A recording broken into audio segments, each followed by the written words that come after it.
চলো, আজকে একটা ফাঁকা বক্সকে একটু সাজানো যাক। এটা আসলে একটা ঘড়ির বক্স।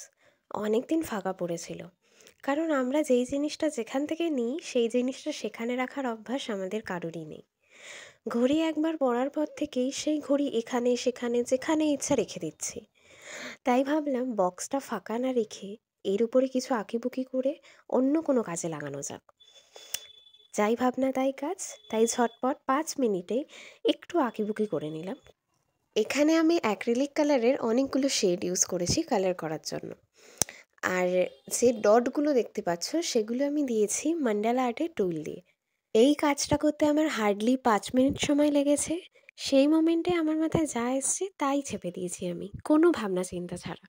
ব্যাস হয়ে গেল। কালারটা ড্রাই হওয়ার পরে তোমরা এখানে ভার্নিশের কোট করে নিতে পারো। আর তারপরে তোমাদের যা ইচ্ছা তোমরা এর ভিতরে তাই রাখতে পারো। কোনো ছোট ছোট জুয়েলারি আইটেমও রাখতে পারো বা চাবিও রাখতে পারো। এবার তোমাদের ব্যাপার।